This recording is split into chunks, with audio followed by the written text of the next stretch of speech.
শ্ৰীমন্ত শংকৰদেৱ সংঘৰ 93 সংখ্যক বাৰ্ষিক অধিৱেশনৰ আজি তৃতীয় দিন আৰু এই তৃতীয় দিনটোৰ অৰ্থাৎ অন্তিম দিনটোৰ প্ৰথম কাৰ্যসূচী হৈছে ৰাতিপুৱা 9 বজাৰ লগে লগে পতাকা উত্তোলন আৰু আপোনালোকে দেখা পাইছে সমস্ত ভকতসকলে এই পতাকা উত্তোলন কাৰ্যসূচীত খুব সুন্দৰভাৱে অংশগ্ৰহণ কৰিছে এয়া খুব লানি নিচিগা হোত ভকতৰ আপোনালোকে দেখিবলৈ পাইছে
আমাৰ আজি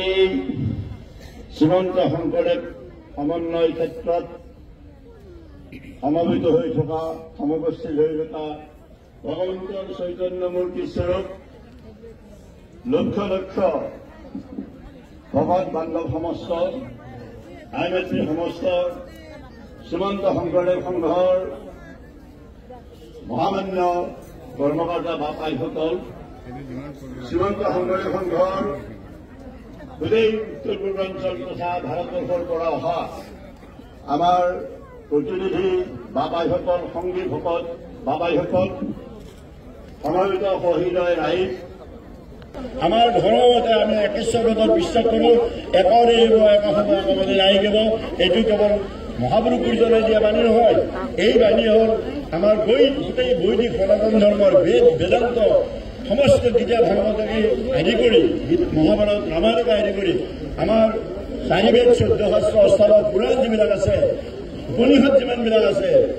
মূলত বেদবিলাক অবিমিশ্ৰিত ধৰ্মশাস্ত্ৰ নহয় বা ভকত বেদ অধ্যয়ন কৰিব আপোনাসকলে চাৰিবেদ বুলি আগতে ত্ৰিবেদ আছিলে তাৰপিছত অথৰ্ববেদ চাৰিবেদ হৈছে চতুৰ্বেদ এই চতুৰ্বেদৰ সকলোবিলাক কথা কেৱল ধৰ্মৰ কথা তাত সামাজিক কথাও আছে তাত জৰা ফুকাৰ কথা আছে তাত কুমন্ত্ৰবিলাক আছে অথৰ্ববেদত নন ৰিলিজিয়াছ ইলিমেণ্ট বুলি কথা কয় আপোনালোকে জানিলে তাজ্জুব খাই যাব এইবিলাকৰ বেদৰ আছে তেতিয়া সামাজিক কথাবিলাক সাংস্কৃতিক কথাবিলাক এই কথাবিলাকৰ বেদত সোমাই দিয়া হৈছিলে কিন্তু বেদৰ তত্ত্ববিলাক পৰৱৰ্তী কালত বেদ বিভাগ কৰা হৈছে সংহিতা ভাগ কৰা হৈছে সংহিতাবিলাকত তাৰ মন্ত্ৰবিলাক আছে তাৰপৰা ব্ৰাহ্মণ শাস্ত্ৰ কিছুমান ওলায় তাৰ বেদৰ মন্ত্ৰবিলাকৰ ব্যাখ্যা কৰিলে ব্ৰাহ্মণ কিছুমান শাস্ত্ৰ উলিয়ালে তাৰপিছত আৰণ্য বুলি এটা শাস্ত্ৰ উলিয়ালে এই আৰণ্যবিলাকত বালাকৃষ্ণ জীৱনৰ কিছু তাৰ নিৰ্দেশনা থাকিলে আৰু আৰণ্যকত আমাৰ বেদৰ কিছু তাত্বিক কথা তাত আলোচনা কৰা হৈছে কিন্তু পৰিশেষত আমাৰ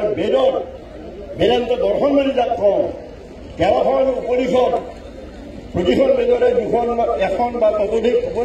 উপনিষদ আছে এই উপনিষদত বেদৰ সমস্ত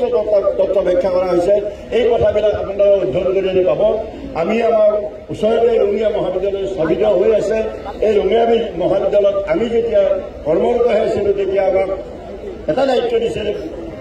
পুথিভঁৰালৰ দায়িত্ব দিছিলে আমি নিজেই অনুসন্ধিত হৈছিলোঁ যে বেদ আমি দেখি পোৱা নাই লাগি পোৱা নাই চুই পোৱা নাই বেদবিলাক কি বস্তু আমি নিজেই ইনিচিয়েটিভ লৈ নিজেই উদ্যোগ লৈ আমি বেদবিলাক এতিয়াও তাত জিলিকি আছে আমাৰ এই বেদবিলাকৰ মূল মন্ত্ৰবিলাক আছে তাত ইংৰাজী আৰু হিন্দীত তাত অনুবাদ কৰা আছে 4খন বেদৰ 14টাকৈ ভলিউম আছে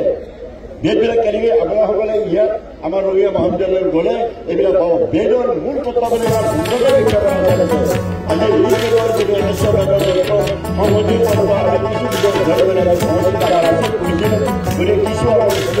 আমাৰ জ্ঞান আছে পঢ়ি আমি এইবিলাক আমি কিছু তাত মন্ত্ৰবিলাক আজিলৈকে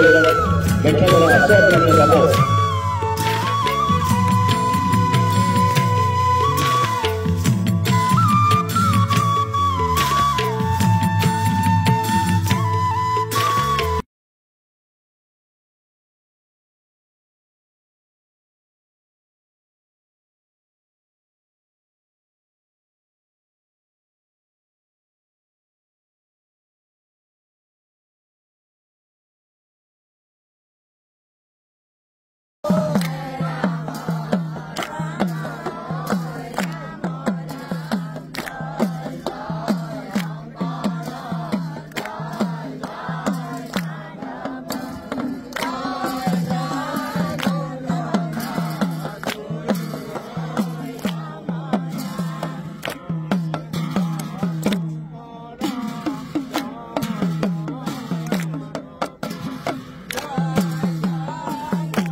দেখা পাইছে আপোনালোকে কলি ভাও লৈছে আপোনাৰ ক'ত ঘৰ আপোনাৰ ঘৰ ক'ত হয় আমাৰ ডিব্ৰুগড় জিলাৰ পূৰ্বাঞ্চল আঞ্চলিক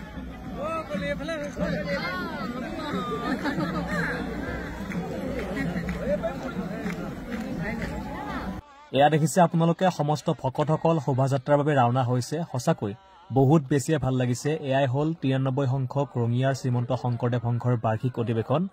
এক সমন্বয়ৰ হেতু হিচাপে পৰিগণিত হৈছে ৰঙিয়া মৰাণজানাৰ হাতীখলা পথাৰ যদি আপোনালোকৰ ভিডিঅ'টি চাই ভাল লাগিছে শ্বেয়াৰ কৰিব যিসকল ভকত ইয়াত আহিব নোৱাৰিলে যাতে এই ভিডিঅ'টিৰ জৰিয়তে তেখেতসকলে দৰ্শন হ'ব পাৰে সেই গতিকে আপোনালোকে এই ভিডিঅ'ত যিমান পাৰে শ্বেয়াৰ কৰিবলৈ একেবাৰে নাপাহৰিব মৰমৰ অখিল দা কৃষ্ণ কি ক'ব অধিৱেশন একদম সৰ্বাংগ সুন্দৰ হৈছে মানে 93 সংখ্যক আমাৰ ৰঙিয়া হাতীখলা পথাৰত এই ভয়ৰাত অনুষ্ঠিত হৈছে আৰু আজি লোকে লোকাৰণ্য হৈছে আৰু বতাহ খালী নাম ধনীৰে গুঞ্জৰিত হৈছে আৰু গোটেই ৰঙিয়া জিলাৰ সমূহ ভক্ত মানে দেহে গেহে লাগিছে আৰু আজি শেষৰ দিন ভালো লাগিছে কিন্তু অলপ বেয়াও লাগিছে যেহেতু আজি শেষ আৰু এতিয়া আমি শোভাযাত্ৰালৈ হেৰি আছে সকলো সাজু হৈছে দেখিছে পৰিৱেশ আৰু সকলো ভকত বৈষ্ণৱৰ সেৱা ল'লোঁ আশীৰ্বাদ ল'লোঁ আৰু আকৌ আমি লগ পাম যোৰহাটত ঠিক আছে কৃষ্ণ